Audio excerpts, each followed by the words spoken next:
We know now that in the early years of the 20th century, this world was being watched closely by intelligences greater than man's. Did the CIA write Wind of Change by the Scorpions? As humans busied themselves about the various concerns, they were scrutinized and studied. Dr. Loeb, what percentage chance do you give it that you have indeed uncovered extraterrestrial or non-human technology? With infinite complacence, people went about their affairs, yet across an immense ethereal gulf, intellects vast and unsympathetic threw their plans against us. All of a sudden, a stick out of nowhere landed right in front of us, and there was no tree, nothing overhead. Something threw it at us. Yeah. All Things Unexplained. So some of that, I think, sir, we'll save for closed session. Hey, everybody. Hello, all you unexplained ones. I am CJ Derringer. I'm here with my co-host, Tim Mounts. Before we dive in, I know what you're thinking. You're thinking, where can I get myself an awesome hat, an awesome mug, maybe some sandals, or possibly you call them slides? Well, on our YouTube channel, we have a store now, and this is a wonderful way that you can support our show.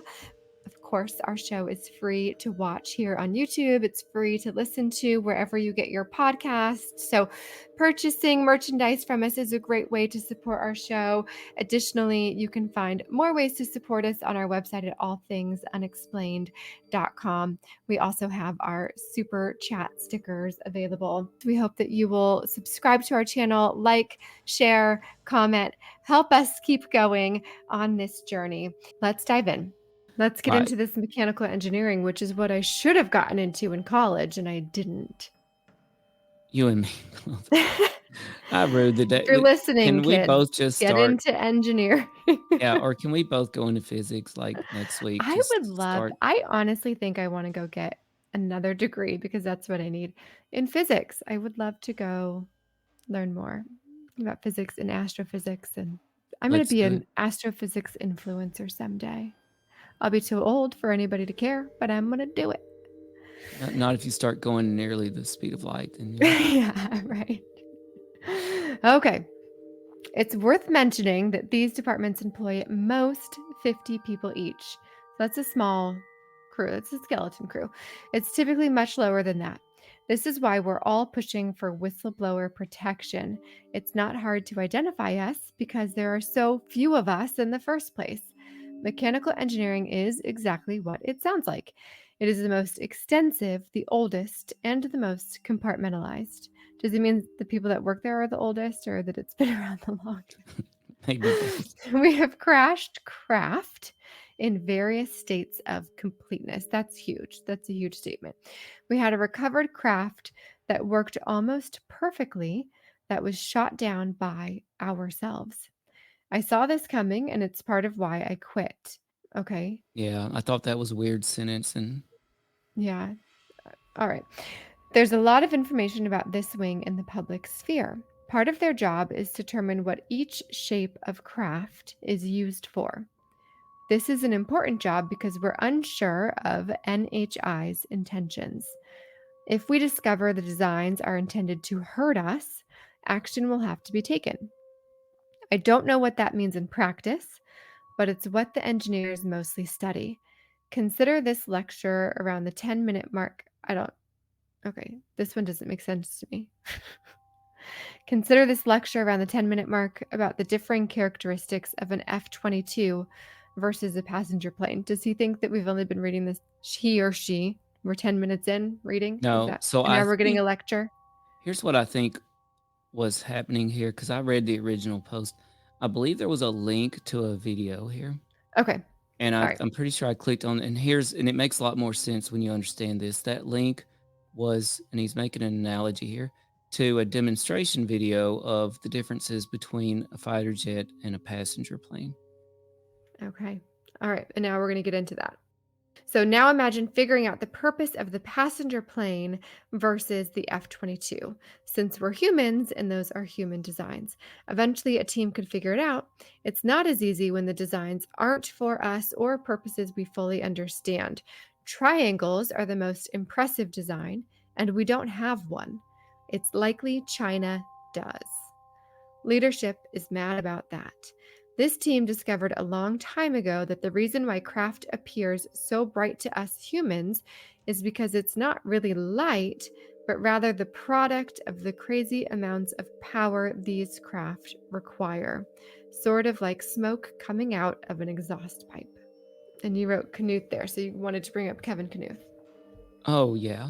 Let's circle back to the top of this if you don't care. So we got a small department here, compartmentalized. We've heard a lot about this from different people, including back to Bob Lazar again. He talked a lot about that.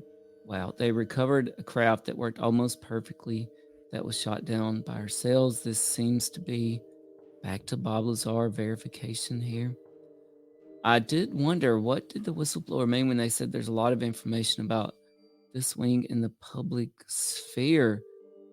I feel like he's referencing people like Bob Lazar.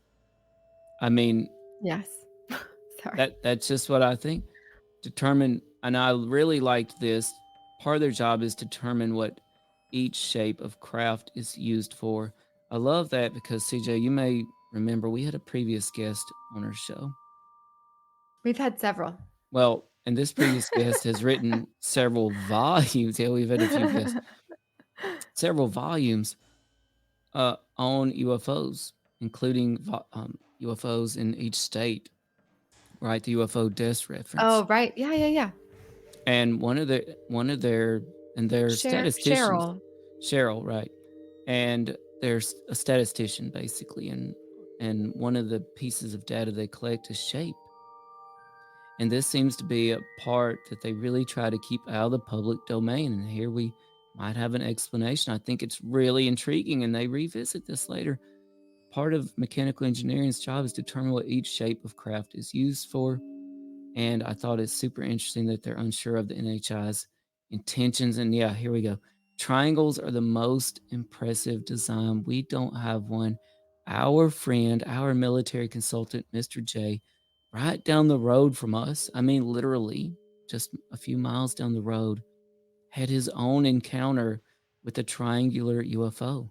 It's slowly, you don't know this? No. Well, let me tell you.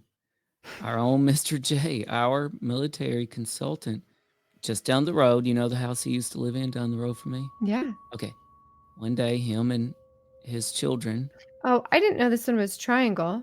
It was triangular. Okay, Yeah. then I do know this story. Okay, passed over and all their power is knocked out. Cell phones, house, vehicles, everything. Right.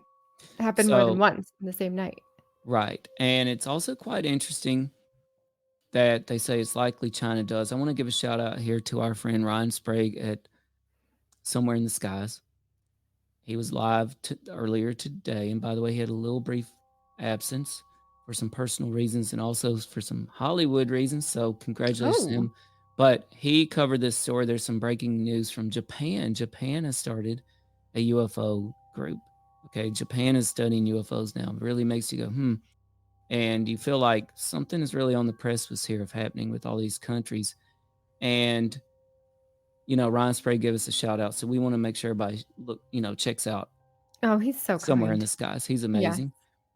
And he covered the Japan story. So check him out. Leadership is mad about that. And the power these craft require is incredible. And this is when we had Kevin Knuth on. He told us, right? Like the power it takes for these maneuvers from these craft to happen is equivalent to all the nuclear output of the entire United States combined. Folks, it's crazy. There's proof of anomalous craft out there. And this is not the first reference in my mind to Kevin Knuth in this document. And we're so thankful to listener Christian Morales. Well, shoot, Kevin Knuth is a professor. Why didn't we put it together? Oh my gosh. Shut it down. We can't out Kevin Knuth. Holy cow. Okay. Shout out to Christian Morales for the amazing Thank you, super chat. Thank you so Christian. much. Supporting this beautiful humans and beautiful souls. He must be talking about you with really good vibes and seemed to know whether they were talking about us. I Oh, well, love now it. he's talking about you. He did say seem to know. Thank you so much, Christian Morales, for that. And did CJ just out the UFO whistleblower from No, I Reddit? would never do that. Kevin, let's just say that this UFO whistleblower is Kevin Knuth like Yeah, I didn't think so. professor. Yeah. I don't think Kevin Charming. Knuth started as a professor.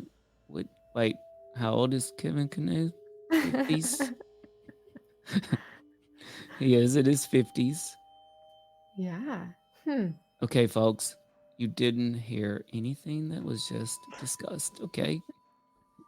CJ, it's some really amazing insight. So this might actually be a good time to take a quick commercial break. What do you think, CJ? Always. Who doesn't love commercials? Real fast here, folks. I need a drink of water, and I got to process what CJ's revelation means. I mean, honestly, little commercial break, folks. All Things Unexplained is free to watch on YouTube and listen to wherever you get your podcasts. If you would like to support our show, you can visit our YouTube store. Additionally, you can find us on Venmo under All Things Unexplained. Be sure to check out our website, allthingsunexplained.com. All proceeds from the sales of Dr. Mounce's books on Amazon and Audible also go straight to our show. Lovely. We're back. Yes, go get yourself a hat on the next commercial break. Yep, our YouTube store. I'm not going to hold my feet up, but because I literally physically can't hold my feet up this high, but you could check out some of her slides too. I'm also not going to hold my feet up because I don't have any shoes on. But we appreciate you so much, Christian Morales, and we do have super chat and super stickers available right beside the chat bar on YouTube. We do have listeners on Twitter tonight as well. Thanks to all those, and you can hit that super chat and super thanks and super stickers down there right by the chat bar on YouTube. Thank you. And listener K Psyche, we really appreciate you. Says if in WikiLeaks it speaks of all countries owning triangle spacecraft, and China was the top one. Very interesting. Maybe every country has a triangle except us. I highly doubt that we don't have. You're skeptical. I mean, if somebody else has one, then this is what a war is being fought over right now because the U.S. wants it. They're pulling a wag the dog. They're making us think it's something else. That's right. So I think we're on to biology now, the biology department. Yes. Kind of sounds like we are talking about a university. All right, biology is something I personally suck at, even at the high school level. This is the whistleblower. I can say that the NHI looked like the aliens from Close Encounters. So very interesting, and especially since CJ has never seen Close Encounters of the Third Kind, I decided I better include the daggone pictures of them from Close Encounters. As far as I know, we never had one alive. And by the way, this is particularly interesting because you know who one of the consultants on Close Encounters was, CJ? Diana Pasulka. No, but she might be on Close Encounters sequel. Probably will be. No, none other than Jacques Vallée. Oh, that was my next guess. Well, not only was he a consultant, but he also had a part in it. He had a little part in there, and one of the scientists in the movie was based on Jacques Vallée, the French scientist in the movie. If I wasn't so busy prepping for all of these podcasts, I would have time to watch movies. I know we're so busy podcasting, we don't get to do the things we really love. Don't want to do anyway. Sit around and watch movies. As far as I know, we never had one alive. My source who told me this was unsure if it was true or not. I didn't learn much about this wing. It's the most secretive. This is the biology wing. I do know its headquarters is hidden in almost plain sight. Here we go again with this notion, maybe on top of a giant UFO. I still feel like the guy who told me where it is had to be lying because it was just too obvious. Vatican again, maybe. There are bodies stored in other locations apart from their main headquarters. And the Close Encounters aliens, they're kind of gangly and short. No, there were some tall ones, though. I think there were tall ones, but then there were also short ones. Maybe they were kids. Maybe they were just short ones, and they kind of had the typical gray face, right? Like with the large black eyes, almond eyes, and, that sort of thing. So for those that are listening, we've had this conversation several times now about Ross Coulthart had revealed some information given to him that there's a UFO that is so giant, a facility had to be built on top of it to hide it. And we have come up with all kinds of fun ideas about what that facility might be. Also, the concept that it's hiding in plain sight. We've said CERN, Vatican, Mall of America. I don't know. But for those that are listening, Hoover where Dam. would you hide a UFO in plain sight? Share your thoughts with us on that. Dying to know. Dentist office. That's where it should go. All right, I'm going to take the research section because, well, you've had a lot of sections. I thought we were alternating. Well, I've been trying to. Yeah. That means you got the next two. Okay, so you're taking research? No, you got research and then computer science. Yeah, I've got this little research section. I don't even know that it's worth it. Okay, research is a large wing and is fairly new. Well, that seems strange. You would think that would be the first department. It was absorbed by the Space Force when it was created. Frustration with the Space Force as a whole is part of why I left shortly before it started. How could, can see into the future. I don't know much about it. It has a high turnover rate and is dangerous to work in. People were injured and compensated by a large private aerospace contractor, hello Robert Bigelow, instead of USG. Its main job Hey, Unexplained Ones is Josh Mounts from All Things Unexplained. What we talk about right everything now? from Hit the wrong button. Sorry about that, folks. Here I get one chance to read this one paragraph. And Dr. Mounts' voice cuts me off. Okay, its main job is to strap a nuke to a reverse engineered craft and just see what the hell happens. That seems interesting. Also sounds like what Cheryl saw out her window on that flight from California to New Mexico. Oh, that's right. All right. I'm doing computer science too. Computer science is or was headquartered at a facility in my home state, which we don't know where that is. This is rare because most of the other wings are within a stone's throw of DC or Nevada. This is mostly based around researching the craft's navigation system. The navigation in every craft is the same. That's interesting to me. The craft used a system that originally befuddled generations. Sorry about that. What are you doing to me? How rude, as my children would say. Is it just your paper? You're setting your paper down and it's turning your voice on? Yeah, my thumb's hitting the button when I move my paper. Just a cruel joke you're playing on me. Okay. The craft used a system that originally befuddled generations of researchers, but it's essentially a 3D diagram algorithm. Yeah, that could be a typo. I'm not sure what that is. It finds points around the craft and chooses the most efficient possible route through space-time to get to that point. Gosh, this sure sounds like what we were talking about last week with CERN. Yes. Some of the parameters it uses to gauge efficiency are totally unknown to us and are a serious point of contention. It's not autonomy, but rather obstacle avoidance, not unlike what you would see in a self-driving car. But the self-driving car could go through air, space, and water without worrying about what medium it's in. Additionally, the algorithm accounts for the craft's place in time. I don't think this means that the craft time travel in the way we think they can, but rather go so fast that they experience dilation and can hit objects in the future and potentially past at their target destination. It's possible they do this on purpose sometimes. which makes me think about a plane that went missing several years ago. I don't know much about the internal programming of the computer or how it actually does any of this. There are a few senior scientists that hold that information dear. One of them jokingly refers to it as IAC or 1AC, IAC, as in C for NHI. I'm going to have to break that one down later. I don't understand. I know that he doesn't work with a computer, only a pad of paper and pen.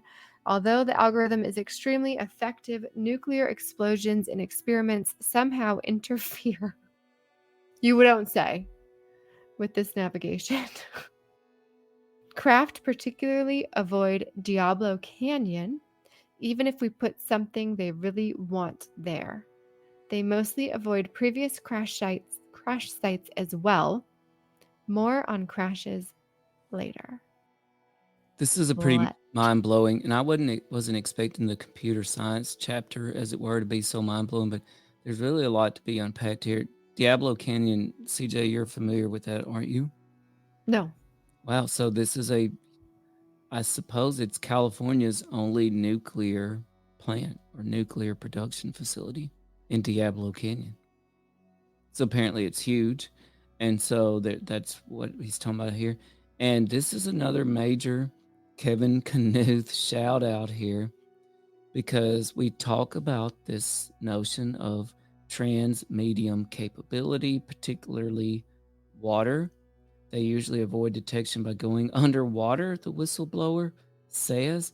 This is really mind-blowing, because one of the things Kevin Knuth pointed out to us the last time he was on is that UAPX, organization he's a part of, briefed several three-letter organizations plus Arrow, and every organization asked UAPX, what are your capabilities for detecting UAPs underwater? This is clearly a connection here.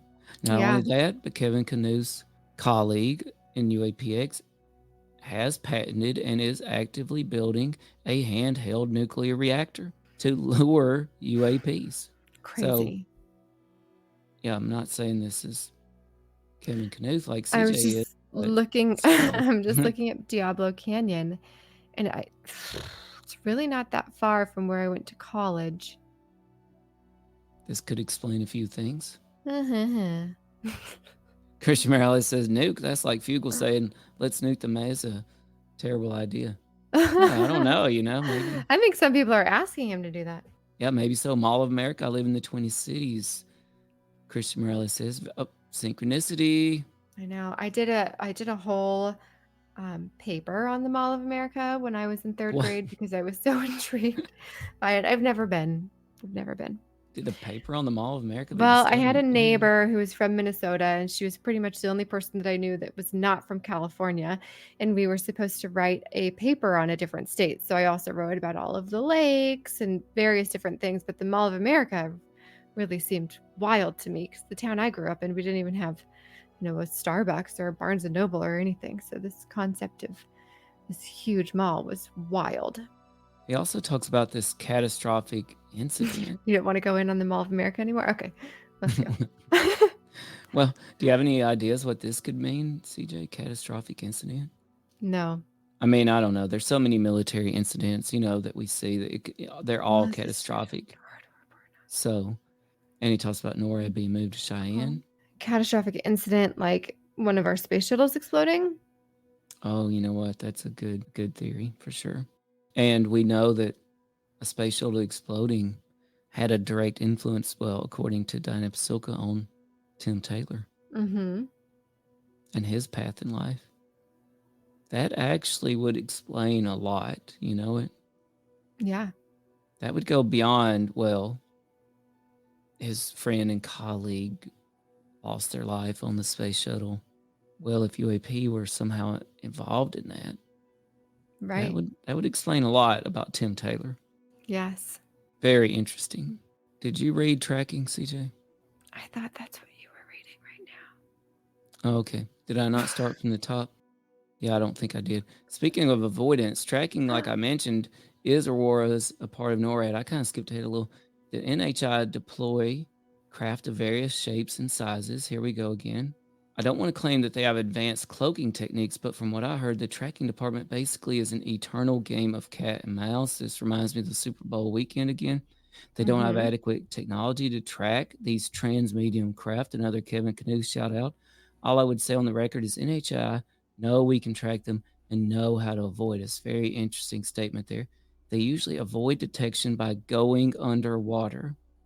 Again, Kevin Knuth told us they all want to know, how can we track UAP underwater, especially in the case of particularly large by human measurement enormous craft, more giant UFOs.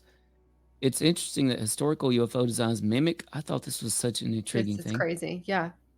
Historical UFO designs mimic the design of buildings and vehicles of that time period. Whether this was just humans not being able to reference what the designs look like or a form of mimicry is anyone's guess. Maybe someone in leadership knows. We think about, I just don't know. It's a very That's interesting wild. point. It is wild. Yeah. It really is hard to wrap your mind around. It's equally difficult to wrap your mind around this notion of traveling through time and hitting things. And by the way, you're going to get us in trouble tonight, CJ. One, you might have outed Kevin Knuth as the Reddit whistleblower. No, we're kidding, probably, folks. But two, you brought up MH370. Yeah. And by the way, you brought it up in a way I've never heard it brought up, but that's a great point, that we could be talking about craft moving through time into the future or the past and hitting Mhm. objects, maybe even on purpose. That's pretty interesting. What happens when you do go through time and come back out and hit something? And Back to the Future, it just crashed, right? Like, Right. whoops, we hit a billboard, wasn't I there? mean, you have to wonder if like intelligence from the future knows that somebody on these particular aircraft, space shuttles, what have you, are going to change history for the worse. And so they go back and take them. I don't know. That's a terrible thing to say. I'm going to redact that statement. So, all right. So it's important to note not everyone in NORAD was part of the tracking team, but the tracking team is embedded in NORAD and interfaces with them on a minute-to-minute basis. This leads to scenarios where NORAD will report an object and the tracking team will silently acknowledge but give no explanation. This led to a catastrophic incident, which is what I accidentally skipped ahead to, that happened after I left, but knew about from a colleague. Supposedly, tracking is being moved to Space Force. NORAD was moved to Cheyenne, Montana, where they're uniquely equipped to track an HAI craft. Just a All lot, right. a lot in there. And Yes. CJ, I really wanted you to do anthropology from the start, so here you Ooh, go. here we go. I get the weirdest one by far. Focuses on a few different things. They originally studied NHI's intentions and culture, if it's possible to call it that. The reports I read from this early research changed the way I see the world. Anthropology and computer science were at one point decompartmentalized. The components of the craft are not as sophisticated. Take this video. I'm guessing there was a video that we don't have for you. Sorry, folks. It's an immature video. The way he interfaces with a piston that moves the gas pedal is similar, albeit much simpler, than the way NHI interact with their craft. They send signals using their body to systems that control the craft. It's hypothesized that they can and prefer to control craft remotely. But I'm not sure if we were really researching this. This doesn't seem too far off from what we're going to be able to do in the future. We already have unmanned aircraft, and if we use artificial intelligence to man an aircraft, there's already doctors who can do surgery on patients in another country using robotics. So I don't know. That's right. And then you Back throw on track. AI in, and the sky's the limit. I mean, Right. literally, no pun intended. Take note that if the driver of the jerry-rigged death trap in the video panics, the car would accelerate due to heightened brain activity. When people wonder how a super intelligent being can crash, this is part of the answer in conjunction with the navigation system malfunctioning. I personally don't think the NHI feels stress as we do, but if they heightened their activity and overrode the pathfinding system instead of letting it do its job, there could be an accident. A smaller subset of this wing focuses on how humans can interface with craft that are currently in the sky. Ooh, that's important. If you see an image of a large disc above a gas station in the snow, it was so specific. It was someone in this department summoning a craft. Is this a known image somewhere? Okay. Anyways, not unlike how cheap RC car controllers can interfere with each other when used at the same time. Some people are better suited to interfere with NHI craft than others. We're not sure why. Chris Bledsoe, can you tell us why? Yes. On a somewhat comedic note, one colleague was harshly punished for using his research. You can't make this up. You just can't. Okay, I'm going to start that sentence over. On a somewhat comedic note, one colleague was harshly punished for using this research to encounter NHI craft at a party. What a party trick, huh?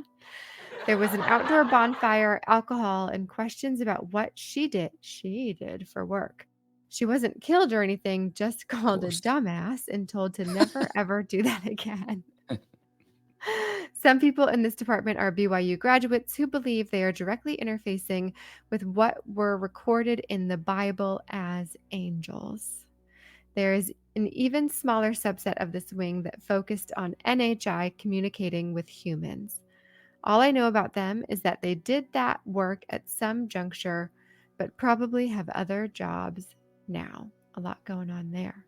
Yeah, back to BYU again. Yeah. Maybe, they think that they're angels. And of course, I personally believe, that these ancient accounts of alien and UFO entities, they were just recording in their own language, what we're Sure. currently viewing as aliens and UFOs and UAPs. And I do think that there's this direct call out to Chris Bledsoe, a person that is believed like to be able to either communicate with or unknowingly interfere. I really like how he uses the term interfere here, because I think it puts a new perspective on maybe these people aren't communicating with them. Maybe they're really just screwing around with UAPs and they ain't too happy about it. Gosh, it does say interfere. Did I read that as interact? You could have, let's go back. We should highlight that again. Some people are better suited to interfere with NHI craft than others. I think I said interact because in my mind, that's what made sense. Right. And they're quite different meanings, right? Definitely. Between interact and interfere. And I Yes. think, yeah. And Chris and Tim Taylor, by the way, we've heard that Chris Bledsoe says he met with Tim Taylor and that Tim Taylor told him that, hey, we don't know why certain people can interact / interfere with these UAPs, but you seem to be particularly skilled at it. Right. And back to the BYU graduates believing that it's angels, I directly asked Diana Pasulka, are religious experts and scientists just using different language to explain the same thing? She said no, in case you were wondering. I thought she was more subtle than that. She didn't just come out and say no, right?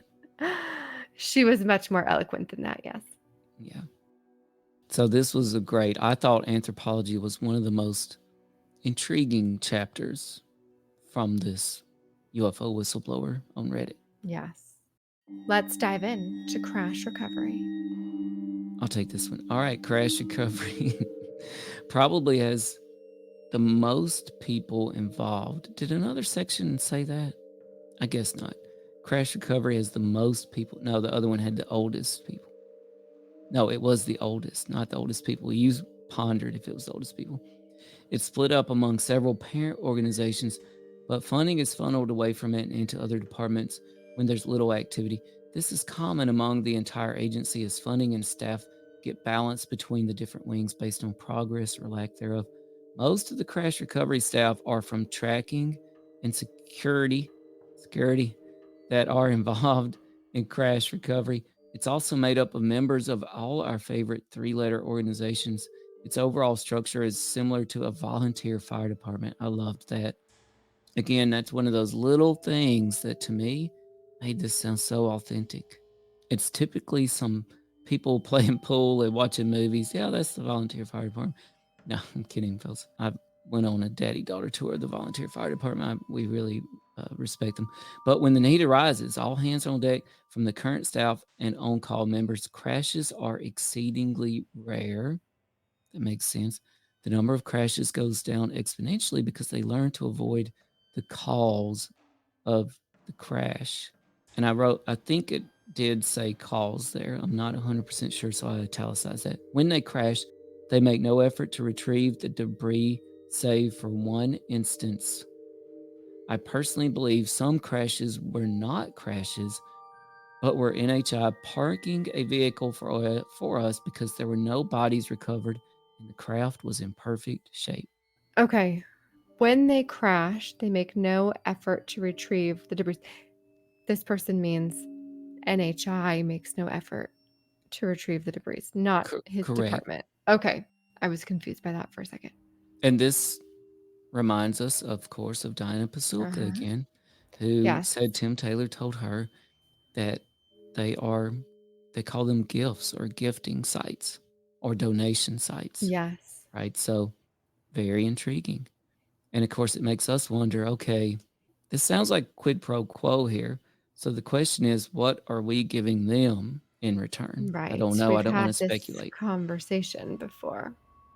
And we might be working on a book sort of about that. So stay tuned. Yes. Speaking of security. Security. All right, I'll take this one. Security, to put it mildly, are terrifying.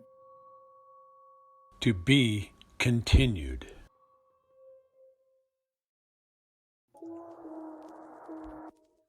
All Things Unexplained. What's your hot take on Travis Taylor?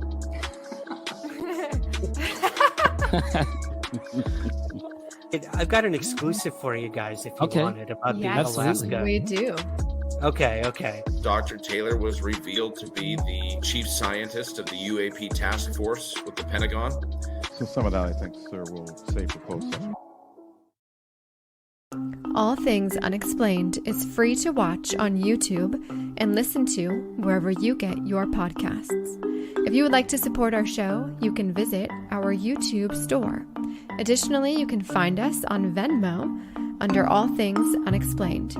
Be sure to check out our website, allthingsunexplained.com. All proceeds from the sales of Dr. Mounce's books on Amazon and Audible also go straight to our show.